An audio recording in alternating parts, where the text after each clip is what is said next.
ನನಗಿನ್ನೂ ತಡ್ಕೊಳಕ್ಕಾಗ್ತಾಯಿಲ್ಲ. ಅದಕ್ಕೆ ನಾನು ಒಂದು ಐಡಿಯಾ ಮಾಡಿದೆ. ನಮ್ಮ ದರ್ಶನ್ ಇಲ್ಲದೆ 25 ವರ್ಷ ಚಿತ್ರರಂಗದ್ದು ಉಪೇಂದ್ರ ಪಿಕ್ಚರು 14ಕ್ಕೆ ಆಗೋದ್ರಿಂದ ಒಂದು ದೊಡ್ಡ ಹಬ್ಬ 25 ವರ್ಷ ಬಾಂಬೆಲಿ ಮಾಡಿದರು ಹಿಂದಿ ಫಿಲಮ್ DDLJ ಅಂತ 25 ವರ್ಷದ ಫಂಕ್ಷನು. ನಾವು ಕನ್ನಡ ಇಂಡಸ್ಟ್ರಿಯಲ್ಲಿ ಇದು ಸರ್ವಕಾಲಿಕ ಉಪೇಂದ್ರ ಪಿಕ್ಚರ್ನ ಮಾಡೋಣ 25 ವರ್ಷದ ಫಂಕ್ಷನ್ನು. ಆ ಫಂಕ್ಷನ್ಗೆ ಎಲ್ಲ ಇಡೀ ಉದ್ಯಮ ಜೂನಿಯರ್ ಆರ್ಟಿಸ್ಟಿಂದ ಹಿಡಿದು ಟಾಪ್ ಎಲ್ಲರೂ ಸುದೀಪ್ ಸಾರು, ಶಿವ, ಎಲ್ಲ ರಾಜ್ಕುಮಾರ್ ಫ್ಯಾಮಿಲಿ ಎಲ್ಲರೂ ಕರೆಸಿ ಎಲ್ಲ ಇವ್ರಿಗೂ ಟೆಕ್ನಿಷಿಯನ್ಸ್ಗೆ ಆಮೇಲೆ ಒಕ್ಕೂಟದವ್ರಿಗೆ ಎಲ್ಲರಿಗೂ ರಜಾ ಕೊಡಿಸಿ ಅವತ್ತು ನಾವೇ ಇದು ಮಾಡಿಸಿ ಒಂದು ಉದ್ಯಮದ ಹಬ್ಬ, ಕರ್ನಾಟಕ ಚಿತ್ರೋದ್ಯಮದ ಹಬ್ಬ ಮಾಡೋಣ ಅಂತ ಎಲ್ಲ ಪ್ಲ್ಯಾನ್ ಮಾಡಿದೆ. ಆಮೇಲೆ ದರ್ಶನ್ ಸಾರ್ಗೂ ರಾಯರ್ ಮುಖಾಂತರ ಡೆಪಾಸಿಟ್ ಕಟ್ಟಿ ಇದು ಉದ್ಯಮದ ಹಬ್ಬ 2 ಅವರ್ ಕಳಿಸಿ ಇದರಲ್ಲಿ ಪರವಲ್ಲಿ ಕಳಿಸಿ ಅದಕ್ಕೆ ಡೆಪಾಸಿಟ್ ನಾವು ಕಟ್ತೀರಿ ಅಂತೇಳಿ ಬೇಲ್ಗೆ ಅಪ್ಲೈ ಮಾಡೋಕ್ಕೆ ಲಾಯರ್ನು ಕನ್ಸಲ್ಟ್ ಮಾಡಿ ನೋಡಿದೆ. ಇದ್ರದ್ದು ನಡೀತಾ ಇತ್ತು ಇದು. ಇದ್ರ ಮಧ್ಯ ನಮ್ಮ RK ಸಿನಿ ಗ್ರೂಪ್ಸ್ ಅಂತ ಒಬ್ಬರು ಒಳ್ಳೆ ಆಫರ್ ಕೊಟ್ಟು ಈ ಸಿನಿಮಾನ ಪರ್ಚೇಸ್ ಮಾಡಿಕೊಂಡು ನನ್ನ ಮುಖಾಂತರ ರಿಲೀಸ್ ಮಾಡ್ತಾವ್ರೆ ಕಮಿಷನ್ ಬೇಸಸಲ್ಲಿ. ಅವ್ರನ್ನೂ ಮುಂದೆ ನಿಮಗೆ ಇಂಟ್ರೊಡ್ಯೂಸ್ ಮಾಡ್ತೀನಿ. ಸರ್, ಈಗ ನೀವು ದರ್ಶನ್ ಅವ್ರನ್ನ ಪೆರೋಲ್ ಮೇಲೆ ಕಳಿಸಿ ಅಂತ ಲಾಯರ್ಗೆ ಮನವಿ ಮಾಡಿ ಒಂದು ಪ್ರೊಸೀಜರ್ ಶುರು ಮಾಡಿದ್ದೀವಿ ಅಂತ ಹೇಳಿದ್ರಿ. ಅದು ಯಾವಾಗಿನ ಶುರು ಆಯಿತು, ಹೇಗೆ, ಏನು ಪ್ಲ್ಯಾನ್ ಆಗ್ತಿದೆ? ಅದೇ 25 ವರ್ಷ ನಮ್ಮ ಪಿಕ್ಚರ್ ಇದು ಮಾಡೋಣ, ದೊಡ್ಡ ಸ್ಟೇಡಿಯಮಲ್ಲೋ ಇಲ್ಲ ನ್ಯಾಷನಲ್ ಕಲರ್ ಇದು ಮಾಡಿ ಇಡೀ ಉದ್ಯಮ ಸೇರಿಸಿ ಅಂತ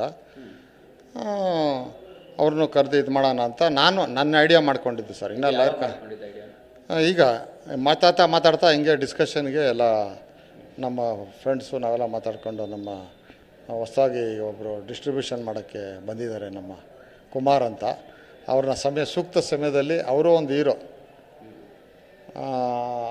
ಅವರು ಬೆಳ್ಳಿತರ ರಾಜಾಸ್ಗೆ ಬರ್ತಾರೆ. ಅವರು ಡಿಸ್ಟ್ರಿಬ್ಯೂಷನ್ನು ಪ್ರೊಡಕ್ಷನ್ ಮೇಲೆ ನನ್ನ 48 ವರ್ಷದ ನೋಡ್ದಲ್ಲೇ ಆ ಥರ ಅವ್ರಿಗೆ ಈಗಲೇ ಇದೆ ಬೆಳೆಯೋ ಪೈರು ಮೊಳಕೆಯಲ್ಲಿ ಅಂತ. ಸರ್, ಈಗ ದರ್ಶನ್ ಸರ್ನ ಕರೆಸ್ಬೇಕು ಅನ್ನೋಂಥ ಪ್ಲ್ಯಾನ್ ಹೆಂಗಾಗ್ತಿದೆ ಅಂತ ನೀವು?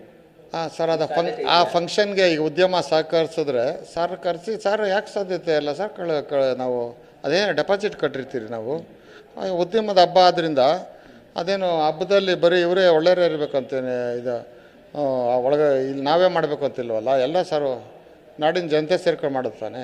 ಈಗೆಲ್ಲ ಏನು ಅವರೇನು ಇದಾಗಿಲ್ವಲ್ಲ. ಆಮೇಲೆ ನನ್ನ ಇದರಿಂದ ನಮ್ಮ ಆರೈಕೆಯಿಂದ ಅದು ಕಂಡಿದ್ದು ಸುಳ್ಳಾಗ್ಬೋದು, ಹೇಳೋಕ್ಕಾಗಕ್ಕಿಲ್ಲ. ಇವಾಗ ಎಷ್ಟೋ ಇದಿರ್ತವೆ. 2 ಅವರಲ್ಲಿ ಸಿನಿಮಾ ರಂಗ 10 ಗಂಟೆಗೆ ಆಫೀಸ್ ಬಾಯ್, 12 ಗಂಟೆಗೆ ಓನರು, ಹಂಗೆ ಚೇಂಜ್ ಆಗಿಬಿಡುತ್ತೆ ಸರ್. ಇದಾಗ್ಬಿಟ್ಟು ಬರ್ಬಿಡ್ಬೋದು. ಓಕೆ, ಆ ಸಾಧ್ಯತೆ ಇದೆಯಾ ಪೆರೋಲ್ ಮೇಲೆ ಕರೆಸ್ಕೊಳ್ಳುವಂಥದ್ದು? ಅದು ಸರ್ ಕನ್ಸಲ್ಟೇಷನ್ ಮಾಡ್ಬೋದು. ನಾನು LLB ಓದಿದ್ದೀನಿ. ಅಲ್ಲ, ಮಾಡ್ತಿದ್ದೀರಾ? ಅದೇ ಈಗ ಅದೇ ನಮ್ಮ ಹೊಸ್ದಾಗಿ ಬಂದಿರೋ ಇವ್ರ ಜೊತೆ ಎಲ್ಲ ಡಿಸ್ಕಸ್ ಮಾಡಿ ಅವ್ರು ಎಷ್ಟು ಬೇಕಾದ್ರೆ ನಾನು ಡೆಪಾಸಿಟ್ ಇಡ್ತೀನಿ ಸರ್ ಅಂತ ಹೇಳ್ತಾ ಇದ್ದಾರೆ. ಡೆಪಾಸಿಟ್ ಇದು ಮಾಡ್ತೀನಿ ಅಂತ ಹೇಳಿದ್ದಾರೆ. ಅದನ್ನು ಪ್ರಯತ್ನ ಮಾಡ್ತಾ ಇದ್ದೀನಿ ಸರ್. ಯಾವಾಗ ಪ್ಲ್ಯಾನ್ ಮಾಡುವಂಥದ್ದು ಇದೆ ಸರ್? ಸರ್, ಇದು ಈ 14ನೇ ತಾರೀಕು ಅಕ್ಟೋಬರ್ 14ರಿಂದ 14ಕ್ಕೆ 25 ವರ್ಷ ಆಗುತ್ತೆ. ಅದರೊಳಗಡೆ ಮಾಡೋಣ, ಎಲ್ಲ ಸೇರಿಸಿ ಉದ್ಯಮದವ್ರ ಥರ ಎಲ್ಲ ಚರ್ಚೆ ಮಾಡಿ ಅಂತ ಪ್ಲ್ಯಾನ್ ಮಾಡ್ತಾಯಿದ್ದೀವಿ. ಓಕೆ ಸರ್, ಇದೆಲ್ಲದರ ಜೊತೆಗೆ ದರ್ಶನ್ ಅವರ ತಂದೆ ತೂಗುದೀಪ್ ಅವರು ಕೂಡ ನೀವೊಂದು ಸಿನಿಮಾದಲ್ಲಿ ಆ್ಯಕ್ಟ್ ಮಾಡಿದ್ರು ಅನ್ನೋವಂಥದ್ದು, ಅದು ಏನು ವಿಚಾರ, ಯಾವಾಗಾಗಿದ್ದದು? ಸರ್, ಅದು ನಮ್ಮದು ಸುಮಾರು 92ನೇ ಇಸ್ವಿ ಇರಬೇಕು. 92 ಇಲ್ಲ 92ರಲ್ಲಿ ಇಂಡಿಯನ್ ಅಂತ ಒಂದು ಪಿಕ್ಚರ್, ಫಸ್ಟ್ ಇಂಡಿಯನ್ ಟೈಟಲ್ ನಾವು ಇಟ್ಟಿದ್ದು ಕನ್ನಡದಲ್ಲಿ. ಆಮೇಲೆ ಕಮಲ್ ಹಾಸನ್ ಮಾಡಿದ್ರು, ಶಂಕರ್ ಡೈರೆಕ್ಟರ್ ಇಟ್ಕೊಂಡು. ಆ ಫಿಲಮ್ಗೆ ನಾವು 4 ಜನ ಪಾರ್ಟ್ನರ್ಸಲ್ಲಿ ಮಾಡಿದ್ರಿ. ಆ 4 ಜನ ಪಾರ್ಟ್ನರ್ಸು ನಾವು ಇದು ಮಾಡೋವಾಗ ಅದರಲ್ಲಿ ಅಶ್ವಥ್ ಬಂದು ಶಾಂತಿಗೆ ಸಂಕೇತ, ಗಾಂಧಿ ಪ್ಲಸ್ ಶಾಂತಿಗೆ, ಆಮೇಲೆ ಅಹಿಂಸೆ ಮತ್ತು ಇದಕ್ಕೆ ಮಾಸ್ಗೆ ನಮ್ಮ ಇವರು ತೂಗುದೀಪ್ ಶ್ರೀನಿವಾಸ್ ಸುಭಾಷ್ ಚಂದ್ರ ಬೋಸ್ ಥರ ಕ್ಯಾರೆಕ್ಟರ್ ಮಾಡಿಸಿ ಆ ಲೈನ್ ತೊಗೊಂಡು ಇಂಡಿಯನ್ ಪಿಕ್ಚರ್ ಮಾಡಿದ್ದು. ದೇವರಾಜ್ ಅವರು ಹೀರೋ. ಅದರಲ್ಲಿ ಸಿತಾರ ಅಂತ ಆಗ ಆಲುಂಡ ತವರು ಪಿಕ್ಚರ್ ಹಿಟ್ಟಾಗಿತ್ತು. ನಾನು ಡಿಸ್ಟ್ರಿಬ್ಯೂಟರ್ ಆದ್ದರಿಂದ ಆ ಎಮ್ಮನ್ನೇ ಹಾಕಿ ಎಲ್ಲ ಮಾಡಿದಿರಿ. ಅದರಲ್ಲಿ ಶೂಟಿಂಗ್ ಎಲ್ಲ ಮುಗೀತು. ತೂಗುದೀಪ್ ಶ್ರೀನಿವಾಸ್ ಹುಷಾರಿರಲಿಲ್ಲ, ಶೂಟಿಂಗೆಲ್ಲ ಮುಗಿದು ಹಾಸ್ಪಿಟ್ಲಿಗೆ ಸೇರಿಸಿದರು. ಸೇರಿಸಿದಾಗ ನಾನೇ ಅವ್ರಿಗೆ ಇದು ಮಾಡಿ ಕರ್ಕೊಂಬಂದಿದ್ದೆ. ಹಿಂಗೆ ಅವ್ರ ಜೊತೆ ನಮ್ಗೆ ಒಡನಾಟ ಆಯಿತು. ಹಿಂಗೆ ಆ ಮಗರು ಅದೇ ಥರ ಅವರು ಬ್ರದರು ಆಮೇಲೆ ತಾಯಿ ಮೀನಾ ಶ್ರೀನಿವಾಸ್ ಅವರು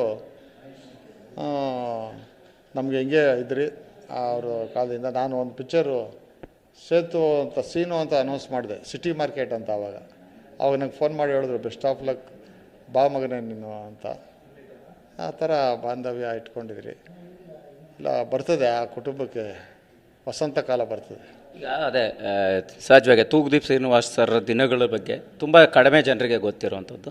ಸೊ ನೀವು ಅವತ್ತು ಸಿನಿಮಾ ಮಾಡುವಂಥ ದಿನಗಳನ್ನು ಕಂಡಾಗ ಆವತ್ತು ದರ್ಶನ್ ಅವ್ರು ಹೆಂಗಿದ್ರು, ಅವರ ಒಡನಾಟದ ಬಗ್ಗೆ ಹೇಳುವಂಥದ್ದು. ಅದೇ ಆ ಬ್ಲಡ್ಡು, ತೂಗುದೀಪ್ ಶ್ರೀನಿವಾಸ್ ಬ್ಲಡ್ ಇದೆಯಲ್ಲ, ಆ ಬ್ಲಡ್ಡಲ್ಲಿ ಅಹಿಂಸೆ ಇಲ್ಲ ಸರ್.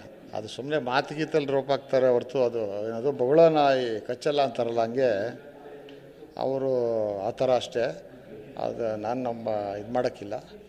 ಸುಸಂಸ್ಕೃತ ಫ್ಯಾಮ್ಲಿ ಅವರು. ಅವ್ರ ಬ್ರದರ್ ಇವತ್ತಿಗೂ ಎಂಥ ಸಾರಥಿ ಡೈರೆಕ್ಟ್ರು. ಅಮ್ಮನೂ ಅಷ್ಟೇ, ಮೀನಮ್ಮ ಎಲ್ಲ ಇದು. ಫಸ್ಟು ನಾನೊಬ್ಬನೇ ಅವ್ರ ಮದುವೆಗೆ ಆವಾಗ ಆ ಕಾಲದಲ್ಲಿ ಹೋಗಿದ್ದು.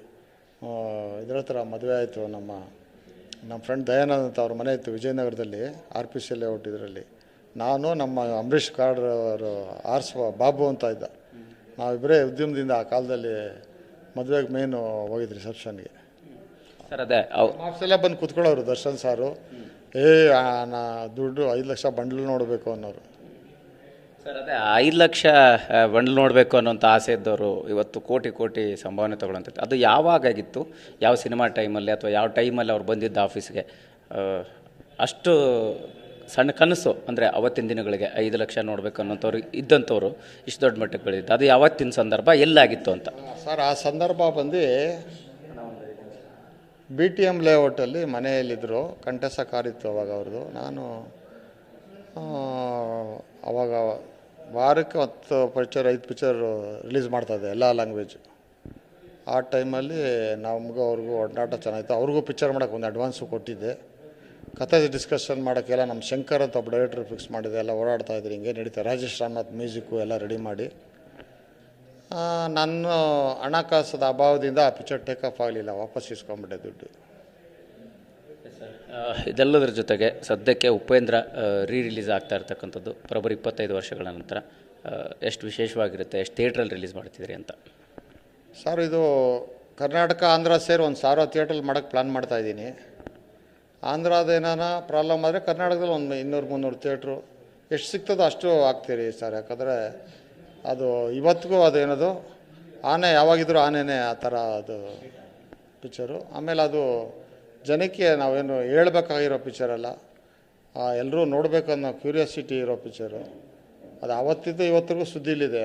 ಅದಕ್ಕೆ ಸಾಕ್ಷಿನೇ ನಮ್ಮ ಏನಿಲ್ಲ ನನ್ನ ನಿನ್ನ ನಡುವೆ ಏನಿಲ್ಲ, ಕರಿಮಣಿ ಮಾಲೀಕ ನೀನಲ್ಲ.